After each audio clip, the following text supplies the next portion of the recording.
Hi friends, Bhaskar ब्रिगेडলৈ स्वागतम।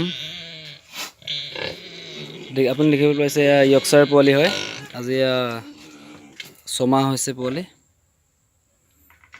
এইকেইজনী মাইকী হয়, ইয়ৰ্কশ্বায়াৰ হয়।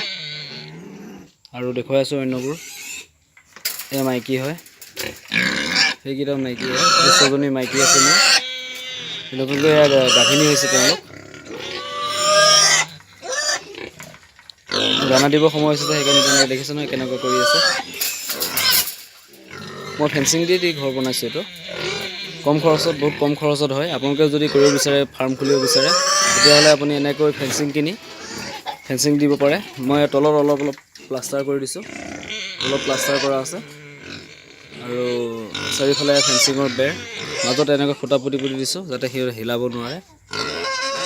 দেখিব পাইছে আপুনি। চাব পাৰে ইয়ৰ্কশ্বায়াৰ পোৱালি। এই পোৱালি দেখিছে আপুনি। এয়া নতুন পোৱালি।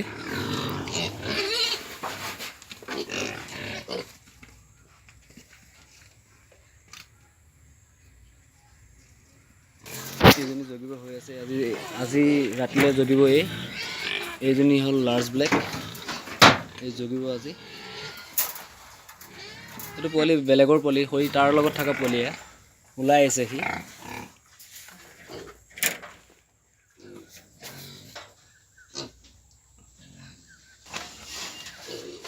একেলগে থৈছোঁ। আজি সিহঁতৰ ঘৰবিলাক চাফা কৰা হৈছিল কাৰণে ইহঁতক একেলগে ৰখা হৈছে। আজি সিহঁতক কাইলৈ তাত আকৌ সিহঁতৰ নিজৰ জেগাত ভৰাই দিম। এইটো ইয়ৰ্কশ্বায়াৰ বুৰ হয়, এইকেইটা পোৱালি। এইজনী জগিব হৈ আছে। এইটো পোৱালি ওলাইছে ক'ৰ পৰা দেখিছেনে?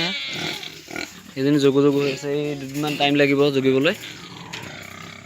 এইজনী হেমশ্বেয়াৰ হয়, নতুনকৈ জগিব এইবাৰ।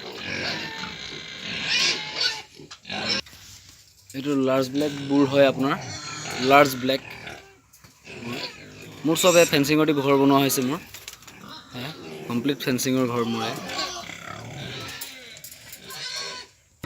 এইটো হ'ল মিনাৰেল মিক্সাৰ। এইটো মই গাহৰিক প্ৰত্যেক দিনাই খুৱাওঁ। এইটো ডেইলি সৰু পোৱালিবিলাকক 1 চামুচকৈ আৰু ডাঙৰ হওক 3 চামুচকৈ খুৱাওঁ মই। এইটো মিনাৰেল মিক্সাৰ, এইটো দানাৰ লগত মিক্স কৰি খোৱা হয়। আৰু এইটো দেখিছে আপুনি, এস্কেল গ'ল্ড বুলি আছে। এইটো খোৱা হয় ভিটামিনৰ কাৰণে। গ্ৰ'থটো ভাল আহে ইয়াৰ। আপোনাৰ ডেইলি 10 মিলিগ্ৰাম মই সৰু পোৱালি এটাক খুৱাওঁ আৰু 20 মিলিগ্ৰাম মই ডাঙৰ গাহৰি খুৱাওঁ। আপোনালোকে খুৱাব পাৰিব, ভাল ফলাফল পাব।